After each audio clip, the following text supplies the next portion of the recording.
என்னுடைய அம்மாங்க. நான் இதை சில இடங்கள்ல நான் சொல்லி இருக்கிறேன். இவ்வளோ பெரிய கிரௌட் இருக்கிறீங்க, மனசான சொல்றேன், பெரியவர்களுடைய வாழ்த்தல்ல ஆசீர்வாதத்தை பெற்றுக்கொள்ளுங்கள். அது வாழ்த்தல்ல, அது ஆசி. சிறியவர்களுக்கு இளையவர்கள் பெரியவர்களுக்கு வாழ்த்து சொல்லலாம். ஆனால் பெரியவர்கள் மட்டும்தான் சிறியவர்களுக்கு ஆசி வழங்க முடியும். பெரியவர்களிடத்தில் ஆசி வாங்கிக் கொள்ளுங்கள், பெரியவர்களை மதித்துக் கொள்ளுங்கள். குழந்தைகளுக்கு நீங்கள் மரியாதை செய்யுங்கள், குழந்தைகள் உங்களுக்கு திரும்பி மரியாதை செய்வதற்கான சூழலை ஏற்படுத்துங்கள்.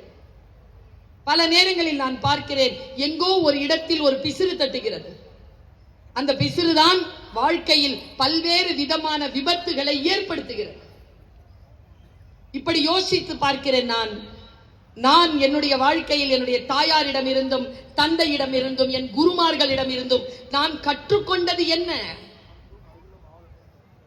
நான் உங்க முன்னால வந்து நிக்கிறேன்ல, கடந்த 3 ஆண்டுகளாகத்தான் உங்களுக்கு என்னை தெரியும். பெரிய ரகசியத்தை சொல்றேன். நான் கடந்த 3 ஆண்டு காலமாகத்தான் என்னை உங்கள் எல்லோருக்கும் தெரியும். ஆனால் உங்களிடம் நான் வந்து சேர்வதற்கு 30 ஆண்டுகள் நான் உழைத்திருக்கிறேன். கொஞ்சம் கூட இடையறாமல் உழைத்திருக்கிறேன். ஒரு சிறிய வாய்ப்பை கூட நான் தவறவிட்டது கிடையாது. நான் வரும்போதுதான் சொல்லிட்டு வந்தேன், எப்படி இருக்கும் தெரியுமா, வாழ்க்கையில் எல்லாம் வெற்றியாக அமையாது. அந்த தைரியத்தை கொடுங்க. தூர்தர்ஷன்ல நடந்ததுங்க, 1 hour ஒரு ஸ்பீச் எனக்கு கொடுக்க சொன்னாங்க.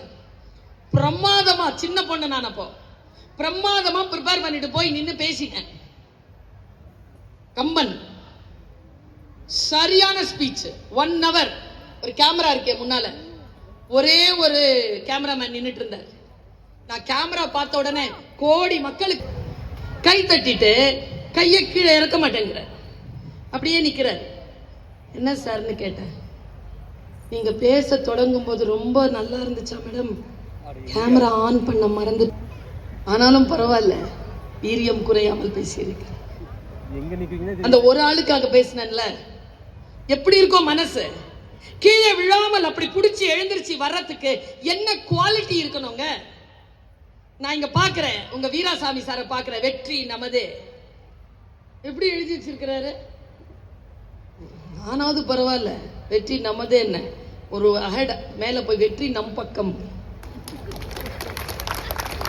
இனி வரும் காலமும் நம் பக்கம் தான் சார். இந்த வார்த்தை இருக்கல, பிரபஞ்சம் அசையும். என்ன வார்த்தைகள் நாம் தருகிறோமோ அந்த வார்த்தைகளுக்கு பிரபஞ்சம் தன்னுடைய வேவ்ஸ் அமைச்சுக்கிட்டே இருக்கும். நீங்கள் நம்புங்கள், நான் சொல்றத நம்புங்க. நான் இப்படி சொல்றேன், நம்முடைய வாழ்க்கையில நாம ஒரு வார்த்தையை படிக்கிறோம், அந்த வார்த்தையை எப்படி புரிஞ்சுக்கிறோம்? பங்குனி உத்திரம் வந்துச்சா இப்போ சமீபத்துல, ஒரு 3 நாள் முன்னால வந்ததா? பௌர்ணமி வந்ததா? பௌர்ணமி அன்னைக்கு ஒரு காட்சியை யாராவது பார்த்திருக்கலாம்.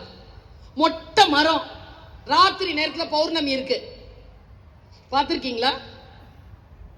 அந்த காட்சியினுடைய அற்புதம் தெரியுமா உங்களுக்கு? ஒரு கவிஞன் எழுதணும் பாருங்க, எல்லாத்திலையும் ஒரு பாசிட்டிவான ஒரு விஷயத்தை பார்க்க ஆரம்பிங்களே, வாழ்க்கை எவ்வளவு அற்புதமானதுன்னு தெரியும் நமக்கு.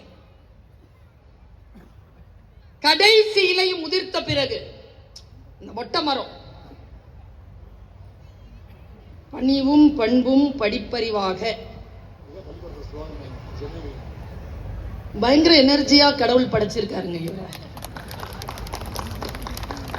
50 பேருக்கு கொடுக்கிற எனர்ஜியை ஒத்தாள கொடுத்திருக்காரு. நீங்கள் எல்லோரும் பாக்கியசாலிகள், உங்களுக்கு கிடைச்சிருக்காரு பாருங்க. கடைசி இலையும் உதிர்த்த பிறகு நிலவை சூடிக்கொள்கிறது மரம். நான் ஒருத்தன் உங்களுக்கு பூச்சுடுவதற்காக மகுடமாக வந்து சேரும்னு சொல்றாங்க. நான் இன்னொரு கவிதை சொல்லவா? என் வாழ்க்கையை மாற்றிய கவிதை அது. நான் ரொம்ப சின்ன ஆளுங்க, நான் மட்டும் இல்லை, இங்க இருக்கிற எல்லாரும் ஒவ்வொரு இண்டிவிஜுவலும் ரொம்ப குட்டி தான். ஆனா நமக்கு இருக்கிற பவர் என்ன தெரியுமா? உங்க குழந்தைகிட்ட சொல்லுங்க, பவர்ஃபுல்ங்க. we are so powerful. அந்த பவர், அந்த டிவைனிட்டி பவரை எப்படி புரிஞ்சுக்கிறது நாம பாருங்க. ஒரு கவிதையில சொல்றான் ஒருத்தன், பெருங்கடலை அசைத்துக் கொண்டிருக்கிறது மீன் குஞ்சின் சின்ன துடுப்பு. கை தட்டிட்டீங்க, எதுக்கு தட்டினீங்க? உண்மையாவே அது புரிஞ்சுதா உள்ள? நான் விளக்கம் சொல்லவா? பெருங்கடலை அசைத்துக் கொண்டிருக்கிறது மீன் குஞ்சின் சின்ன துடுப்பு. வாழ்க்கை, இந்த உலகம் பெருங்கடல் தான், நான் மீன் குஞ்சுதான். என்னிடத்தில் இருப்பது சின்ன துடுப்பு தான், ஆனால் நான் அசைத்துக் கொண்டிருப்பது பெருங்கடலை. சும்மா இந்த நம்பிக்கை இருக்கு இல்லையா, இந்த நம்பிக்கை குழந்தைகிட்ட கொடுங்க போதும், அது தன்னைத்தானே கவனித்துக் கொள்ளும். எனக்கு பல நேரங்களில் நான் சிக்கிற இடம் எதுன்னு பார்த்தோம்னா, எனக்கு வேர்ட்ஸ் புரியலன்னு வச்சுக்கோங்க, சிக்கி நிப்பேன் நான் அப்படியே. அதுக்கான தெளிவு வராம அப்படி போக மாட்டேன். ஒரு நாளுங்க 1997 சூட்கேஸ் வச்சுட்டு நான் வெளியில கிளம்புறேன். என் வாழ்க்கையில முதல் பயணம் 9 மணி ஃபிளைட்ல ஃபர்ஸ்டா போறேன். அப்படி போறேன், எங்க அம்மா சுல்தானா அப்படின்னாங்க. அம்மா, எல்லாருக்கும் சலாம்லாம் சொல்லிட்டேன், எல்லார்கிட்டையும் வந்து பயணம் சொல்லிட்டேன், கிளம்பணும். நான் 4 மணிக்கு கிளம்புறேன். போய் சேரத்துக்கு 2 மணி நேரம் ஆகும். எனக்கு 3 மணி நேரத்துக்கு முன்னால இருக்கணும். 4 மணிக்கே சூட்கேஸ் ரெடி, செருப்பு போட்டுட்டு கிளம்புறேன். எங்க அம்மா என்னை நிறுத்தி ஒரு வார்த்தை சொன்னாங்க, பாருங்க, சொற்கள் அப்படித்தான் வந்து சேரும், நீங்க எதிர்பார்க்கவே மாட்டீங்க, சொல் வந்து சேரும். வேற ஏதோ மூட்ல இருப்பீங்க, சொல் வந்து சேரும். அதான் டைம். மிஸ் பண்ணிட்டீங்கன்னா ஒரு சுத்திட்டு வரதுக்கு 40-50 வருஷம் ஆயிடும். என்ன சிச்சுவேஷன் இருந்தாலும் ஏதேனும் ஒன்று உங்களை அழைத்து ஒரு விஷயம் சொல்லப்படுகிறதா, ஸ்டே காம், லிசன், அப்சர்வ். இந்த கேட்கிற தன்மை இருக்கா இன்னைக்கு? பைபிள் சொல்கிறதே, காது இருக்கின்றவர்கள் கேட்டுக்கொள்ளுங்கள். It's metaphysics. It is not physical. காது இருக்கின்றவர்கள் கேட்டுக்கொள்ளுங்கள். என் பேச்ச நீ கேட்க மாட்டியா? எத்தனை பிள்ளைங்கள் தவிக்கிறோம். இங்க எல்லாருக்கும் நான் சொல்றேன், நம்ம பிள்ளை நம்ம பேச்சு கேக்குதா? என் பிள்ளை என் பேச்சு கேட்கறது இல்லைன்றவங்க எல்லாம் கை தூக்குங்க. மொத்தமா தூக்குறீங்க. நீங்க கேட்டீங்களா? கேட்டீங்களா? அவனு சொல்றேன், நம்ம புள்ள நம்ம பேச்சு கேட்காது. என்னடா இப்படி சாபமாய் சொல், கேட்காது. இருந்தாலும் நல்லது சொல்லிட்டே இருங்க. ஏன் தெரியுமா? நம்ம முன்னால் அது அந்த பேச்சை கேட்காது. வாழ்க்கையில் அதற்கு சவால்கள் முன்னால் வந்து நிற்கின்ற பொழுது அதை சந்திப்பதற்காக நாம் சொல்லிக் கொடுத்த அறமும் ஒழுக்கமும் அதற்கு துணை நிற்கும். அதனால் நல்ல வார்த்தைகளை சொல்லிக்கொண்டே இருங்கள். எங்க அம்மா என்னை நிறுத்தி கேட்டுச்சு, உன்னை பெத்தெடுக்கும் பொழுது உங்க அப்பா உன்னை பார்க்க வரல தெரியுமா? எப்ப சொல்லுது எங்க அம்மா? ஏன் செருப்பு போட்டு வெள்ள கிளம்பும் போதா சொல்லுவாங்க. எங்க அப்பாவை திரும்பி பார்த்தேன், எங்க அப்பா பெட்ல உட்காந்துருக்க என்ன பார்த்து இப்படி தலை குனிஞ்சிட்டாரு. உண்மை போல இருக்கு. எங்க அம்மா ஏன் 23 வருஷத்துக்கு அப்புறமா அதை சொல்லுது? அதுக்கு முன்னால ஏன் சொல்லல? அப்பா வரல ஏன்னு கேட்டேன். நீ கருப்பா பிறந்த பொம்பளை பிள்ளைன்னு யாரோ காதுல விஷம் வச்சுட்டாங்க, அதனால வரல. அம்மா வார்த்தை பாருங்க. அப்போதான் எனக்கு ஒரு விஷயம் புரியுது. வாயில விஷம் போச்சுன்னா முறிவு இருக்கு, காதுல விஷம் போனா முறிவு இல்லை. இங்க விஷம் போட விடவே கூடாது. காது ரொம்ப சுத்தமா வச்சிருக்கணும். அதுக்காக தான் செல்வத்துள் செல்வம் செவிச்செல்வம் கல்விய. காதுல எது விழணும் எது விழக்கூடாதுன்னு நாம தான் முடிவு பண்ணணும். என்ன பார்க்க வரலையா?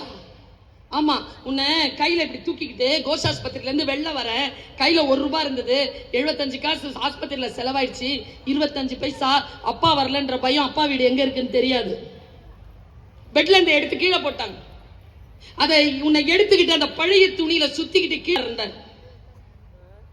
நாலனா 25 பைசா கையில இருக்கு. நான் அவர்கிட்ட சொன்னேன், எனக்கு பஸ் ஏறி போக தெரியாது, எனக்கு மாமனார் வீடு தான் தெரியும், என் புருஷன் வீடு தெரியாது, என் மாமனார் வீட்டுல என்ன விட்டுடு. 45 வருஷத்துக்கு முன்னால சொல்றாங்க. அந்த அவர் சொன்னார 1 ரூபா ஒண்ணு. இங்க பாரு, 4 நாள் தான் இருக்கு, 4 நாளும் உனக்கு கிடையாது. 15 பைசா பிள்ளைக்கு பாலுக்கு, 10 பைசா தான் தருவேன், கூட்டு போறியா இல்லையா, எனக்கு வழி தெரியாது, 6 மணி ஆகுது, கூட்டு போறியா இல்லையா சொல்லுன உடனே அந்த அவர் பயந்து ஏறுமான்னா. ரிக்ஷால எங்க அம்மா ஏறும்போது கையில பிள்ளை வச்சிருந்தாங்கல்ல, அதுல 2 கால் இப்படி தொங்கி இருந்திருக்கு. என் காலு குட்டி ஊண்டா அப்படி தொங்கிட்டு இருந்துச்சு. அவ்வளவு அழகா இருந்துச்சு, பிங்க் கலர்ல. கருப்பா பிறந்த என்ன பிங்க் கலர்ன்ற இல்ல, கருப்பா பிறந்தாலும் குழந்தை காலு பிங்கா தான் அழகா தொங்கிட்டு இருந்தது. அந்த 2 கால், அந்த கால் தான் இப்ப ஷூ போட்டுக்கிட்டு பிளைட் ஏற போகுது. அம்மா அது கடல் இருந்த கால் நினைச்சிரு. ஏம்மா, என் புள்ள கால் தொட்ட தண்ணி உலகமெல்லாம் சுத்தணும்ல, அதனால போ சொல். பாருங்களேன், குட்டி சொல்றாங்க. இதுல சூப்பர் என்ன தெரியுமா, நான் போய் கால் நினைச்சேன், 31 நாடுகளுக்கு மேல பயணம் பண்ணிட்டேன். எங்க அம்மா ஆசீர்வாதம். இதுல இம்பார்ட்டன்டான தகவல் ஒண்ணு, ஒரு டிக்கெட்டை கூட என் சொந்த செலவுல வாங்கல. இப்ப வந்துட்டு போறதுக்கும் இவங்க தான் தராங்க ஃபிளைட் சார்ஜ். சூட்சுமம் சொல்லவா ஏன்னு, உங்க எல்லாருடைய கால்ல இருந்து நிலம் நகர்ந்துரும். இப்ப நான் சொன்னேன்னா, ஏன் ஒரு டிக்கெட்டை கூட இதுவரை வாங்கல தெரியுமா?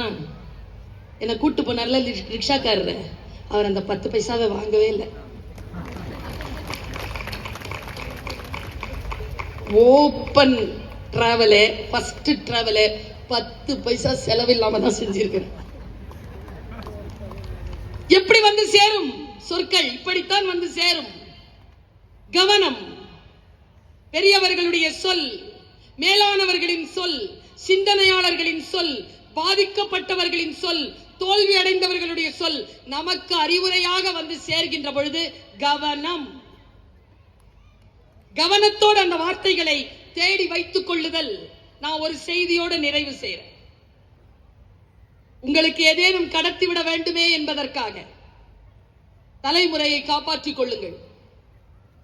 போதும், நமக்கு நமக்கு நமக்கு என்று இருந்தது போதும். அடுத்த தலைமுறையை காப்பதற்காக என்ன செய்ய வேண்டுமோ அந்த வேலையை நாம் செய்ய வேண்டும். தலைமுறையை காப்பாற்றுவதற்கான செயல்களில் ஒன்றுதான் கல்வி. நான் இந்த நாட்டுக்கு வெளிநாட்டில இருந்து தலைவர்கள்லாம் வருவாங்க, நம்ம வடநாட்டில இருந்து தலைவர்கள்லாம் வருவாங்க.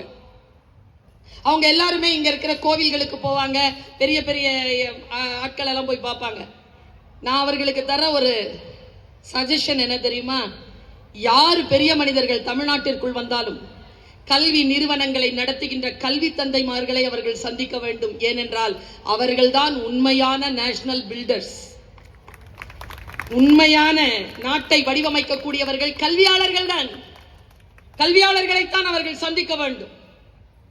தலைமுறையை காப்பாற்றிக் கொள்வது, தன்னம்பிக்கையுடன் கூடிய வாழ்க்கை அவர்களுக்கு தருவது, உள்ளவனுக்கு தரப்படும், இல்லாதவனிடம் இருந்து இருப்பதும் எடுத்துக்கொள்ளப்படும் என்று பைபிள் சொல்லுகின்ற வார்த்தையை போய் தேடி படிச்சு பாருங்க. உண்மையும் உழைப்பும் உள்ளவனுக்கு அடுத்த அடுத்த அடுத்த நிலையில் தரப்படும். உழைப்பும் உண்மையும் நேர்மையும் இல்லாதவன் எது இருந்தாலும் அவனிடம் இருந்து இருப்பதெல்லாம் எடுத்துக்கொள்ளப்படும் என்று சொல்கிறது பைபிள். குர்ஆனுடைய வார்த்தைகள். நீ சந்திக்க போகின்ற உன்னுடைய சொர்க்கமும் நரகமும் ஏற்கனவே அலங்காரமாக இருப்பதோ, ஏற்கனவே நெருப்பு மூட்டி இருக்கப்பட்டதோ அல்ல. என் சொர்க்கத்தை நானே கட்டமைக்கிறேன், என் நரகத்தை நானே கட்டமைக்கிறேன், அது வேறு யாருடைய கையிலும் இல்லை என்கின்ற ஒரு நிலையை நான் புரிந்து கொள்வது. இப்படி சொல்கிறது குர்ஆன். பகவத்கீதை சொல்லுவது உன் காலத்தை நீ கையிலே மிக அற்புதமாக பிடித்து வைத்துக் கொள் என்று சொல்கிறது. நான் இப்படி சொல்லி நிறைவு செய்கிறேன். உங்கள் குழந்தையை தன்னம்பிக்கை உடையவர்களாக மாற்றுங்கள். ஓவர் கான்பிடன்ஸ் இல்ல, கான்பிடன்ஸ். கான்பிடன்ஸோட இருக்கிறது. நம்ம கான்பிடன்ஸ்ங்கிற பேர்ல இன்ஃபீரியாரிட்டி காம்ப்ளெக்ஸை வளர்த்துறோம். யாருக்கு இன்ஃபீரியாரிட்டி காம்ப்ளெக்ஸ் வரும்னா, யாருக்கு சுப்பீரியாரிட்டி காம்ப்ளெக்ஸ் இருக்கோ அவங்களுக்கு தான் அடையாளம் காணுதல். நம்முடைய வாழ்க்கை நமக்கு சரியாக அடையாளம் தெரிதல். உங்க எல்லாருக்குமே ஒரு டிப்ஸ் கொடுக்கிறேன். இந்த சொல்றதுக்கு முன்னால 60 வயதிற்கு பின்னால் என்ன செய்வது என்று பலருக்கு தெரிவதே இல்லை. வாழ்க்கையில நிரந்தர சோகமும் நிரந்தர கோபத்துடன் 60 வயதில் இருக்கக்கூடியவர்கள் அலைந்து கொண்டிருக்கிறார்கள். உங்க எல்லாருக்கும் சொல்றேன், 17 வயதிலிருந்து 25 வயது வரைக்கும் 60 வயது வரை வாழ்வதற்கான வாழ்க்கை வடிவமைக்கிறீர்கள் தானே? இதோ இன்றிலிருந்து தொடங்குங்கள். 60 வயதிலிருந்து 95 வயது வரைக்கும் சுயமரியாதையுடனும் ஆரோக்கிய இன்னிலிருந்து அந்த டயலாக நிறுத்துங்க. இங்க பாரு, உன்னை வளர்க்கிற கஷ்டப்பட்டிருக்கோம், வளர்ந்து ஆளாகி இந்த குடும்பத்தை, என்ன என் மனைவியை, என்ன என் கணவனை, குழந்தைகளை எல்லாம் பாதுகாப்பாக பார்த்து கொள்ள வேண்டிய பொறுப்பு உனக்குத்தான் என்று சொல்லி சொல்லி பிள்ளைகளை வளருங்கள். ஏன் தெரியுமா, பல நேரங்கள்ல அவன் பாட்டுக்கு வளர்ந்து அவன் பாட்டுக்கு போயிட்டே இருக்கான். Have a bondage. குழந்தைக்கு சொல்லுங்க, நான் பல விஷயங்கள் எங்க அம்மா அப்பாவுக்கு எதுவுமே தெரியாது, நானே கற்றுக்கொண்டது. ஆனால் கற்றுக்கொண்டதனால் எந்த அகங்காரமும் இல்லை. அவர்களிடத்தில் பணிவுடன் தான் இருக்கிறேன். எங்க அம்மா மேல உட்கார்ந்து இருந்தாங்கன்னா நான் கீழே தான் உட்காருவேன். எங்க அம்மா கீழே உட்கார்ந்து இருந்தாங்கன்னா நான் மேல உட்காரவே மாட்டேன். இன்னைக்கும் உட்கார மாட்டேன். எடுத்து எனக்கு அறிவுரை சொன்னாங்கன்னா இந்த வயதிலும் நான் கேட்கிறேன். சரிம்மா, அப்படியே ஆகட்டும், அப்படியே செய்யறேன்.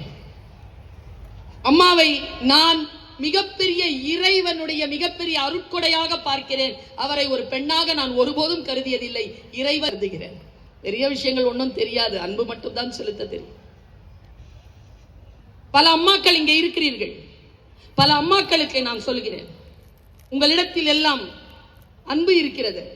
பிள்ளையை வளர்ப்பதற்கான சரியான அறிவு இருக்கிறதா? என்ன இப்படி கேட்டுட்டீங்க? ஏன் அறிவில்லாமலா நம்ம உங்க குழந்தைகளை வளர்க்கிறோம்? உண்மையா நான் சொல்றேன், நம்மிடத்தில் அன்பும் ஆசையும் இருக்கிறதே தவிர தெளிந்த நல்லறிவோடு குழந்தைகளை நாம் வளர்ப்பதே இல்லை, வளர்க்கிறதே இல்லை. இங்க இருக்கிற பேரண்ட்ஸ்ல ஒருத்தங்க அவங்களுக்கு ஒரு மெசேஜ் அனுப்பிச்சிருக்கிறாங்க. ராத்திரி 1 மணிக்கு ஃபர்ஸ்ட் ஸ்டாண்டர்ட் படிக்கிற பையன் செல்போன் பார்த்துட்டே இருந்திருக்கான். அதை வீடியோ போட்டு பிரின்சிபல் காமிச்சு வச்சிருக்காங்க. என்னமா திருத்தணுமா? யாரு? எல்லாம் மேல இருக்கிறவன் பார்த்துப்பானா? நீங்களும் கொஞ்சம் வேலை செய்யணும். என்னை போல், உங்களில் சிலரை போல் பெரியவர்களுடைய சொல்லை அவர்கள் கேட்டு நடக்கின்ற வகைக்கு அவர்களை நாம் உருவாக்க வேண்டும். பெற்றோர்களுக்கு என்று சில கடமைகள் உண்டு, அந்த கடமைகளை நாம் சரிவர செய்ய வேண்டும். எல்லாமே அவர்கள் பார்த்துக் கொள்ளுவார்கள் என்கின்ற நிலையில் இருந்து நாம் வெளியில் வர வேண்டும் என்பதற்காக சொல்லுகிறேன். குழந்தைகளுக்கு தன்னம்பிக்கை கொடுங்க. அவர்கள் சில விஷயங்களை தானே செய்து கொள்ளுகின்ற அளவிற்கு அவர்களை உருவாக்குங்கள். எல்லாவற்றையும் நீங்களே பொறுப்பெடுக்காதீர்கள். நான் உட்காரும் பொழுது சொல்லுவேன், என்னமா படிச்சிருக்க? Commerce madam. எவ்வளவு மார்க்? 840 மேடம். யார்? அவங்க அப்பா. இந்த ஃபார்மை ஃபில்அப் பண்ணி கொடுங்க மேடம். பொண்ணு பேரு நாங்க நந்திதா மேடம். உங்க பேரு சுப்பிரமணியம். சுப்பிரமணியம்னு எழுதுங்க. நீ தான் வர்றது பிகாம் படிக்கிறதுக்கு. இந்த அறிவுன்றது இருக்குல்ல, இங்கேயும் நிறைய பேர் இருப்பீங்க. என்ன பாப்பா படிக்கிற? 8வது. உன்னையா கேட்டேன்? உள்ளே தானே கேட்டேன். சொல்லட்டுமே, தப்பு தப்பா சொல்லட்டுமே, வரட்டுமே. ஏங்க, எனக்கு ஒரு கவுன்சிலிங்க்கு ஒரு பிள்ளை கூட்டு வந்து ஒரு அம்மா வயிற்றுல அடிச்சுட்டு வருதுங்க, வயிற்றுல அடிச்சுட்டே வருதுங்க. மேடம் தனியா கூப்பிட்டு கேட்டேன், என்ன பாச்சு? 17 வயசு மேடம். சரி, 42 வயசு ஆளோட கல்யாணம் பண்ணிக்கணும்னு நிக்கிறா மேடம். பிள்ளை ஃபர்ஸ்ட் இயர் மேடம். பொண்ணுங்க எந்த காலேஜ்? வேற ஏதோ காலேஜ். 5 நாள் கூட்டு வந்துருங்க. மத்தியானம் 1 to 2 பாக்குறேன். 3 நாளுங்க பிள்ளைய பேச வச்சு பாக்குறேன். 3வது நாள் புள்ள புரிஞ்சுக்கிட்டா. என் கையில அந்த போனை இப்படி சத்தியங்க நடந்ததுங்க. என் கையில இப்படி போனை கொடுத்துட்டா. அம்மா எனக்கு இது வேணாம், இது வேணாம். நான் என்ன தெரியுமா சொன்னேன்? 23 வயசு வரைக்கும் வெயிட் பண்ணு. அப்ப அவருக்கு 47 வயசு ஆயிருக்கும். அப்ப முடிவு பண்ணு. பயந்துட்டான். அந்த ஒருத்த சொல்லல. சரி மேடம், நான் படிக்கிறேன். இப்போ போன் எனக்கு வேணாம் மேடம். போன் இருந்தா தானே அந்த நினைப்பு வருது. போன் வேணாம் மேடம். சரி, என்ன மறுபடியும் எப்போ பாப்ப? எப்போ வேணாலும் பாப்பேன் மேடம். சரி, ப்ராமிஸ்? Yes, okay. உன் லைஃப் பார்த்துக்கோ, any help please call me அப்படின்னு சொல்லிட்டு வெளியில வந்தாங்க. அந்த பிள்ளை கம்பீரமா வந்தாங்க. ஒரு மாதிரி கூனி குறுகி வந்த குழந்தை கம்பீரமா வெளியில இருந்தா. அவங்க அம்மாட்ட, அம்மா இந்தா போனை கொடுக்குது. உங்க அம்மா இல்ல, என்ன போன் வேணாமா உனக்கு? வேணாம். அப்ப அந்த பையன், அந்த ஆளு வேணாம். மேடம் நிஜமா தான் சொல்றாளா? நிஜமா தான் சொல்றாள். அந்த அம்மா ரியாக்ஷன் என்ன தெரியுமா? கையில இருந்த பேக் எல்லாம் எடுத்து துப்பு துப்புன்னு அடிக்குதுங்க அந்த குழந்தைய. சனியனே, 6 மாசமா இதைத்தானே சொல்றேன். நான் சொன்ன கேட்கல, டிவியில பேசுறவங்க சொன்னா கேப்பியா? தத்தி தானே அது. நம்ம எல்லாருமே அன்பா இருக்கிறோம். எங்க இருந்தாலும் அந்த ஈகோ வந்து நின்னுடுது. பெற்றோராக இருக்கக்கூடியவர்கள் முதலில் உங்களுடைய ஈகோவை முதல்ல கரைச்சி எடுங்க. Your children's report card, progress report card is not your visiting card.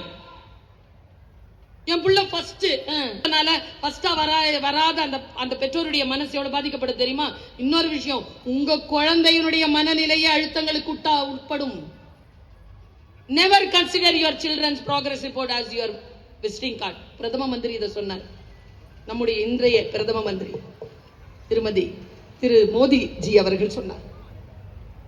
நாம் நம்முடைய குழந்தைகளை சாட்சியாக இருந்து வளர்க்க வேண்டும். ஏனென்றால் அவர்கள் நம்மிடமிருந்து வரவில்லை, நம் மூலமாக வந்திருக்கிறார்கள். They have come through you, not from you. குழந்தைகளை அப்படி மரம் செடி கொடி போல் வளர்த்து விடுங்கள். நாம நல்லா இல்ல, நம்ம குழந்தைய நல்லா இருக்கும், நம்மளை விட நல்லா இருக்கும். நம்புங்கள், ஆசிரியர்களை நம்புங்கள், இந்த உலகத்தை நம்புங்கள், குழந்தைகளை நம்புங்கள். வாக்குறுதிகள் குழந்தைகளுக்கு தராதீர்கள், தந்தால் நிறைவேற்றுங்கள். நிறைய காசு செலவழிக்காதீங்க. நிறைய துட்டு, விட்டமின் எம் பா அனுபவிச்சு சொல்றேன். உங்களுடைய சீனியர் நான் இந்த விஷயத்துல. கொழுப்பு எம்ங்கிறது மணி. இன்னிலிருந்து விட்டமின் என் கொடு. நோ, 75 விஷயத்துக்கு நோ சொல்லுங்க, 25 விஷயத்துக்கு பார்க்கலாம் சொல்லுங்க, 5 விஷயத்துக்கு வாக்குறுதி தாங்க, செஞ்சிடுங்க. குழந்தைகளை பாண்டேஜோட வளர்த்துருங்க. குழந்தைகள் நம்முடைய வரம், வேல்யூ பண்ணுங்க.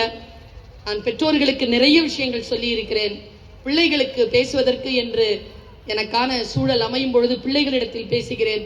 உங்கள் எல்லோரிடத்திலும் சொல்கிறேன், 15 வயது முதல் 25 வயது வரை உங்கள் பிள்ளை நீங்கள் சொல்வதை கேட்காது. 5 வயது முதல் 11 வயது வரைக்கும் கடவுள் நம்பிக்கையை கொடுத்துருங்க. 11 வரைக்கும் சமூக ஒழுக்கங்களை கற்றுக் கொடுத்துருங்க. 6ஆம் கிளாஸ்ல இருந்து ஆரம்பிங்க, உங்க ஒழுங்கு நிறுத்திருங்க. இதுதான் குழந்தைகளை சந்திப்பதற்கான வயது. இப்போ எல்லா குழந்தைகளும் 10வது வயசு வந்த உடனேயே வேற மாதிரி ஆயிட்டு வராங்க. So stay alert, be aware. நாம் நம் குழந்தைகளை ஜெயிக்க வைப்பதற்காக பாடுபடுகிறோம். நான் அவர்கள் மகிழ்ச்சியாகவும் நிறைவாகவும் வாழ்வதற்கான வழிமுறைகளை சொல்லிவிட்டு போகிறேன். நான் ஒரு கல்வியாளராக இருக்கின்ற காரணத்தினால், ஒரு பெண்ணாக தாயாக இருக்கின்ற காரணத்தினால், குழந்தைகள் மீது பேரன்பும் பெரும் கருணையும் கொண்டிருக்கின்ற காரணத்தினால் சொல்லுகிறேன். நீங்கள் சொல்வதை கேட்டு பிள்ளைகள் வளர்வதே இல்லை, உங்களை பார்த்துதான் வளர்கிறார்கள். நல்லபடியான வாழ்க்கை அவர்களுக்கு அமைத்து தர வேண்டும் என்றால் நாம் தான் முன்னுதாரணமாக இருக்க வேண்டும் என்று சொல்லிக்கொண்டு வாய்ப்பளித்தமைக்கு நன்றி பாராட்டி உங்கள் அத்துணை பேருக்கும் என்னுடைய வாழ்த்துக்களை சொல்லி நிறைவு செய்கிறேன். நன்றி, வணக்கம். Thank you so much, ma'am, for those words that lit up not just the stage but every mind gathered here under the evening sky. Some gifts are not just presented, they are revealed with pride and wrapped in deep gratitude. Our students, Hanishka, Nithilan and Titika, along with the head of our art department, Mr. Anit Kumar, who has guided our children in preparing a special surprise for our esteemed chief guest, a token that carries not just a skill, but also their sincere admiration. Ma'am, we kindly request you to accept this memento and gracefully unveil it here on stage.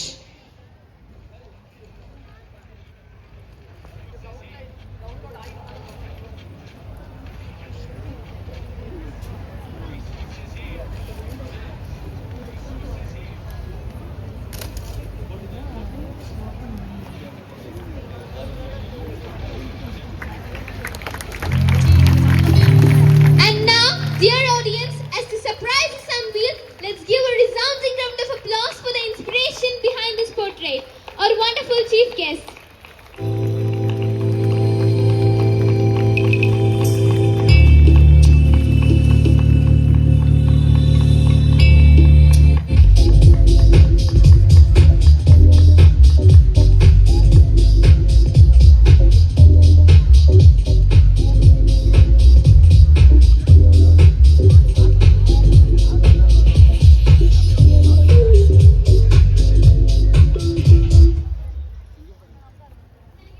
To conclude the celebration, we now request our Vice Chairman, Mr. Srikant, to express our heartfelt gratitude to all those who have made this evening possible and truly special.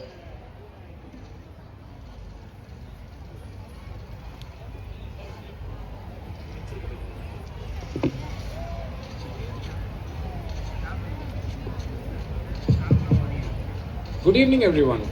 It is both an honor and pleasure for me to deliver the vote of thanks on this memorable event. First and foremost, I extend my heartfelt gratitude to our esteemed guest, Dr. Parveen Sultana, for gracing us with her inspiring presence and her impactful words. Your message has truly touched our hearts and minds. Thank you, ma'am. I take this opportunity to express our sincere thanks to our beloved correspondent, Mr. Veera S.T. Saminathan, whose unwavering support and visionary leadership and belief in holistic education continue to guide us and our institution to greater heights. Thank you, sir. We also extend a great gratitude to trustees of our institution and their continued encouragement and valuable guidance. A special word of appreciation to our director, Mr. Karthikeyan, for his dedication, administrative strength, quiet commitment that supports the smooth functioning of all our endeavors. Thank you, sir. We are deeply grateful to our respected principal, Ms. Vasanta, for her outstanding leadership, tireless commitment, and nurturing environment she creates for our students and staff. Thank you, ma'am. Our heartfelt thanks to our CEO, Mr. Inachi Muthu, for a strategic vision, dynamic leadership that strengthens every initiative we undertake. Thank you, sir. A sincere thanks to our beloved Vice Principal, Ms. Hemalata, for constant guidance and motivation. Thank you, ma'am. We also express our gratitude to the directors of Veera Group for their constant support and encouragement. We sincerely thank our coordinators, teachers, for their immense effort, creativity, and devotion in preparing the students for curating this wonderful experience. To our energetic and expressive participants, we eagerly looking forward to our vibrant performances. A big thank you to all our parents. Your trust, support, and continued encouragement are deeply appreciated. A warm appreciation to the catering, decoration, and the LED crew for creating a magical atmosphere. We are grateful to the event committee for the thoughtful planning and seamless execution and the house coordinators for guiding our students so perfectly. We thank the press and media for their coverage and for helping extend reach for today's celebration beyond these walls. A special mention to our housekeeping staff for maintaining cleanliness and throughout the event, and to the electrical department for their prompt and effective service. To our transport department and the dedicated drivers, thank you for ensuring safe and timely travel for everyone involved. We also extend our gratitude to the police personnel and the fire department, pride and of course gratitude. Thank you and have a wonderful weekend ahead. Thank you, sir.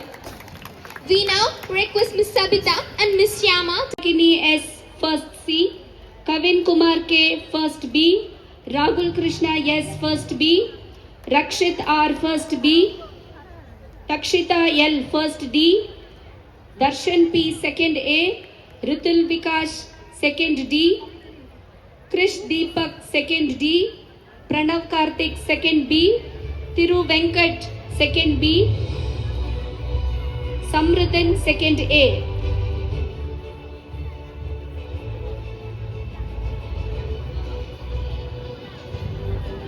For these champions of academic excellence,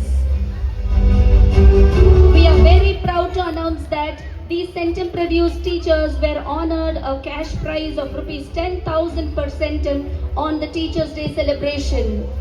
Thank you, Next, we move on teachers. to the overall prize winners. Any guesses from the students? You know who got the overall?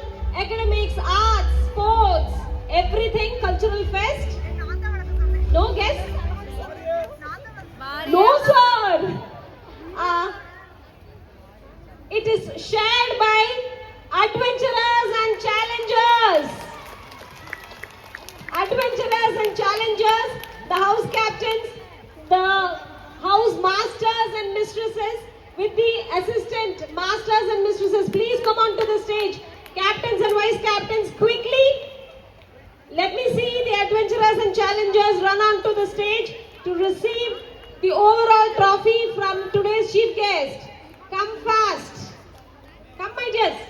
Come on, come on, come on. Fast. And it is the first time two houses are sharing, and we are very happy that the competition was very tight and shared by two. Come on.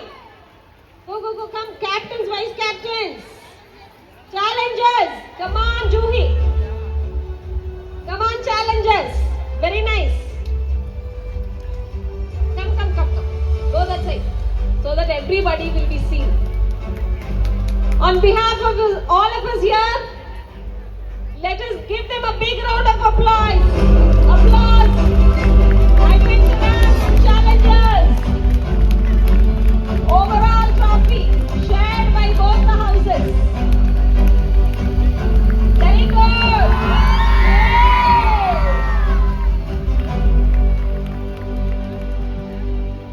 And we congratulate the teachers and the house coordinators. Thank you one and all.